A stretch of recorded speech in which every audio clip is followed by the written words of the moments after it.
My wife cheated while I was having mental health struggles, so I made sure to tell everyone what she did and get at her good. Got my revenge. I, 37 male, have been married to my wife, 36 female, for 9 years now, but we've known each other since high school. So needless to say, she's one of the people on the planet who knows the most about me, and I can also say that I know a whole lot about her, having grown into adulthood together. For the sake of telling this story publicly, let me just say that her name is Daphne. It breaks my heart to even need to have to ask for advice on this matter, but I honestly don't know what to do and my mental state isn't helping at all. I might need to give you all a bit of a background so you can understand things a lot better. I don't want to give too many details, but I had a very rough time growing up, if that's not an understatement. I grew up with a mother addicted to drugs and a great father who met his end due to junkie friends of my mother's. I was the one who found him and had to call 911. I don't know if I can ever fully appreciate the extent to which that scarred me. I will be honest and say that I grew up presenting my mother, and women in general, very strongly. I entered foster care with a very kind foster family, and I was unnecessarily a jerk to many of the people in the house. But with time, their love softened me, though I was still holding on to a lot of pain quite naturally. I started seeing a therapist very early in my life because I've been dealing with a lot of mental health issues, but I always try to stay positive and fight through things. Meeting Daphne in high school was also a major boost in my happiness, and we were friends for several years before the notion of anything romantic even started between us. Again, I was extremely resentful towards women, and I think having a healthy relationship with Daphne sort of helped me push out of that. Anyway, we both graduated high school and went to the same college where we both graduated once again. Honestly, everyone could tell that we'd likely end up together, but I guess trying to be the edgy young adult that I used to be, I would deny it and act oblivious to even the mere possibility of ending up with her. About 2 years after graduating from college, I officially asked her to be my girlfriend. I proposed to her a year later, and 9 years ago, we got married. Daphne wasn't there through the absolute hardest times of my life, but she's always known about my mental health struggles, and she has been there to witness some of my hardest battles. I've always apologized for the way I might treat her in those moments, or the way she needs to baby me, but she's always been so kind and she's always said that she doesn't mind. I even asked her at several points in our relationship whether she was sure about being burdened with me and my problems. But she always claimed that she was, and that she'd go the entire way with me. I think that's enough background. You should be able to understand what I have to say with this much background, so let me try my best to tell it. The real problem started about 4 months ago when I was dealing with a pretty bad episode of depression. Honestly, as much as I pushed forward in life, some of the things that happened way back in the past still have a pretty strong hold on me, and it's hard for me to completely let go of them, no matter how many therapy sessions I choose to attend. So bad episodes have become fewer and farther apart than the older I've gotten. That episode lasted about 5 days, and usually Daphne is with me as much as she can be, but it was very clear that something was very different this time around. She stuck around the first 2 days, but halfway through the 3rd day she seemed cold and she told me that she had something that she had to do. I wasn't in the headspace to really inquire about what it was that she had to do, so she left and came back much later in the night. I'm not too sure what the time was though, and the same thing happened in the next 2 days. It was the final day that I noticed that she came back around 1 a.m. I didn't have much to say about it though, again because of how I was feeling. It was only when I was fully out of the whole thing that I started to think about it with a clear head. I've known her for about 2 decades, and that was very unusual behavior, so I stayed on my mind for quite some time. To be honest, cheating wasn't part of what jumped into my head because you think that you know people, right? I considered bringing it up, but for some reason I decided to let the whole thing go, which was likely a dumb move. Now, it wasn't until about 2 months later when I had a really bad day that I realized that something seemed to be up. Just like the other time, she basically disappeared halfway through the day, and I knew that something was really wrong at this point. It made the day much worse because it seemed like Daphne was avoiding me, which was very unusual behavior from her. Fortunately, this was just a bad day and not a proper episode of depression, so I bounced back by the end of the day, though she wasn't back by that point.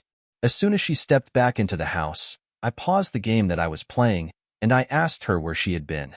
Not in an accusatory tone, as far as I know, but she responded to me in an extremely defensive manner, asking why I was coming at her like that. It came out of nowhere, and I was really shocked because I was pretty sure that I hadn't spoken unkindly in any fashion. She seemed ready to explode at me, so I took a breath and asked her again as calmly as I could, and she just stared at me angry for like a full 10 seconds before she eventually said that she had a date with her girls that she completely forgot about. Honestly, that answer sounded suspect to me, so I brought up the previous time that I had been depressed, and the way that she had also gone out during those days, but she claimed that she had no idea what I was talking about. To be fair, it had been over 2 months at that point, so I didn't want to call her a liar. In my head, though, a pattern was starting to be established. Even after things started to seem fine between the two of us, it was still on my mind because I knew there was something being hidden. I just couldn't figure out what it was. It was when Daphne vanished on a third occasion. I wasn't even having a bad day. I was just really busy, that I knew something had to be up. It was so evident to me at that point. When she got back home that day, I didn't attempt to start any conversation about where she had been.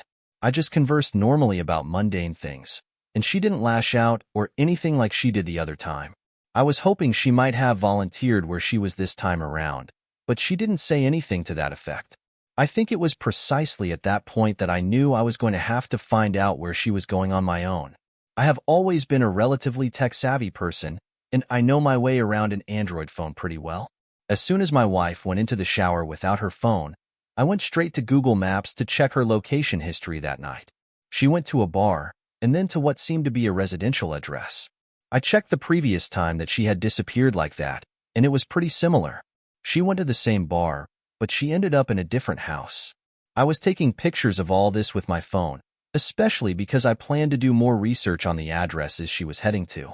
All I needed was for those addresses to truly belong to any of her girls, and I would feel so much better. I was going to check the dates for the very first time that she disappeared, but I could hear her wrapping up in the bathroom, so I stopped. But honestly, I felt like I was going to lose my mind from the uncertainty. I wasn't too sure how I was going to find the information that I needed based off of those addresses only, but I knew it would be the only way that I could get any closure. I knew there were two possibilities. If that my wife was cheating on me, or she was truly going out with her girls quite unceremoniously. Going out to bars and ending up at someone's home could align with what she had told me, but it also could mean that she was going out to bars and going home with random men. She eventually came out of the bathroom. We did some small talk which I really had to struggle through, and she went to bed. She went to sleep with her phone in her hand, and I carefully pried it out. My heart was beating furiously, trust me. She didn't wake up though, and after doing a little mental math, I checked for the first day that she disappeared suddenly. It was the same thing on all 3 days. Though on 2 of those days, she went to the same address after the bar. I think it was at that point that I realized what I needed to do. I half considered hiring a private investigator to tell me who lived at the addresses that I had, but I realized there was an easier way for me to do things. I just need to set her up. The next weekend, I did my best to fake being in a mood, which was a lot harder than I assumed it would be considering all the practice that I've gotten through my years. Exactly as I wanted, around 6 p.m., Daphne went to the room, came out dressed, and slept out of the house, thinking she was unnoticed. A few minutes later, I went to with the cartoonish disguise of a pair of shades, a jacket, and a baseball cap, and I headed straight to the same bar that I knew she was going to. I really hoped she wouldn't be able to identify me, otherwise my plan might never work again.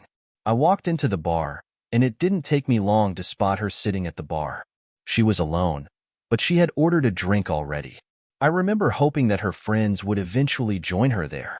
I found a corner to sit in that I hoped she wouldn't notice me in, and I waited for a long time before I saw someone sit beside her. I sat there in silence for a bit before he said something to her, and I guessed from the body language that they didn't know each other. If I had come in about 10 minutes later, though, I'd likely have reached a different conclusion with the way they were laughing and the way she kept touching him.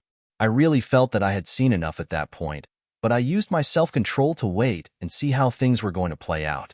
There was still a stupid part of me that was hoping that her girls would show up, and the guy was just there to help kill some time. Nope. I was there until about an hour and several drinks later when they both stood up and exited the bar together. I followed them as they went on foot about 3 blocks away. Then they went up to an apartment building, and that was it. I felt like I was going to lose my mind, and as someone who already acknowledges that they have a fragile psyche, this certainly didn't help. I felt like I was going to lose my mind from across the street from the apartment building. I decided to wait, though. I was going to wait until she came out. I would take a picture, and I would head back home. That was my plan. It was my plan until I actually saw her come out with a guy. I took several pictures as they stood under the well-lit entrance to the building, but when they had a parting kiss right there, I had taken my last photo. I stormed across the street against what I knew was my better judgment, and to be honest, I know I was very uncomposed. You can't blame me, though.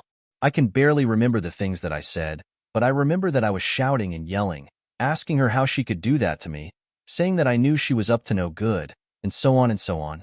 I was almost about to slug the guy beside her with the stupid, baffled look on his face before she told him to go back to his house, and he obeyed right away. When it was just me and her, we just stood there staring at each other. I know I was shaking with rage, and I was battling with a lot of very messed up thoughts in that moment. Do you know what it is like to realize that you can never really trust anyone? That anyone is capable of betraying you? I think it was when all these thoughts were pouring through my head that I asked her, "Why?" I'm tired of dealing with your depression and your moods. It's exhausting. I needed happiness. She didn't think much before she let that loose on me, and honestly, I was left broken by these words. Even now, a few days after this thing happened, those words still sting. It was exactly what I was trying to avoid when I wanted her to be sure she wanted something serious with me, because I have always known that I'll be forever burdened with depression, but she seemed to accept me for who I was and who I am. I just started walking away at that point. It took me over an hour to get back home because I was wandering the streets aimlessly. It was dangerous, but part of me wanted to get hurt, honestly. Maybe the pain could end, or something would happen to help me forget about everything. Looking back, that was a stupid thought, but I get where it was coming from. By the time I got back to the house, Daphne was there, and I guess she had enough time to realize how stupid her words were. She started to beg as soon as she saw me, but I said nothing. I went straight to her room and locked the door because seeing her was infuriating me. I wanted to tell her to get out of the house, but at the same time, I didn't want to spare a word on her. I barely slept, but the next morning, I didn't see her. I was glad I didn't need to interact with her, and I didn't care where she was. I still don't know where she is or where she's been, and I don't care, but at this point, I need to make her hurt. I've been living my life with hurt because I lived through so many traumas, and to have a person I thought was my safe space add to it was one of the most painful things that I've been through. I'll be reading every single comment that's dropped here because I have nothing better to do, but I want to know how I can make her hurt the way that she's hurt me. I think that's the only thing that will help me feel some form of closure at this point, because I have no interest in cheating back. Update. I want to thank absolutely everyone that helped me out with my previous post. Honestly, it was really hard to open up like that and expose all my weaknesses, but most of the comments were incredibly kind and supportive, and I'm very grateful for that. It's been quite a while since I made my last post, but I'm glad to say that things are much better for me, and I took a lot of advice that you all gave to plot my next move as best I could. The first thing I did was call her over for us to talk. She had no idea, but I had already spoken at length of divorce attorney, and I knew there was no fixing what we had. I admit that I might have been full enough if she had merely cheated on me once, but after cheating on me with what I assumed were multiple people, and also the horrible words she spoke to me, I knew there was no going back. I wouldn't ever be able to love this woman again. As soon as she got to my house, I asked her to sit down, and she did. I asked her how many people she had cheated on me with, and she initially said just the one, but I kept pressing, telling her that I knew more than she thought I did. She insisted over and over that it was just one person until I bluffed and told her I'd hired her private investigator. I mentioned one address and then another, and that's when she finally decided to let loose that she had slept with 3 people. I don't know if that was the absolute truth, but it was all I needed to hear. I handed her to the divorce papers at that point, and I told her that I couldn't do life with her anymore. She started begging and pleading, which wasn't unexpected, but I think she realized that it was pointless and she basically gave up after a bit. She walked out with the papers, and I drank the rest of the day. Eventually, we got to the whole divorce proceeding stage, and I was glad that I had a bit of evidence pointing to the fact that she was unfaithful, which helped swing things in my favor. Unsurprisingly, my mental health got dragged into the whole matter, with a lot of talk about how it made it hard to live with me. Honestly, Things got really dirty at that point, and it was horrible hearing my struggles weaponized like that. Of course, I think most divorces are messy like that as far as movies have shown me. I don't want to bore you with how this side of things went, but it dragged on for a pretty long time. In the end, her lawyer was able to make it seem like her dealing with me, and my mental health had been a major struggle for her, which I can admit it definitely isn't easy, but it wasn't permitted as justification for her infidelity. For the most part, things pushed in my favor. I managed to escape any alimony payments, and I relinquished our apartment because there were going to be too many bad memories for me there. I managed to get the car, though, which was certainly going to be more useful for me than the house would be. After the divorce, weeks later, once I had settled into my new place, I made sure to tell every single person who knew both of us that Daphne and I were splitting up. I went into detail, not telling a single lie, but exposing her for cheating on me because of my depressive episodes. I sent the same text to friends, family, coworkers I was familiar with, and even our former landlady. I needed to make sure that everyone knew that she was a scumbag so that if they wanted to get involved with her in the future, they'd know what they were up against. She called me out an hour after and cursed me out for like 10 minutes straight, but I just let her get it all out before hanging up the phone on her.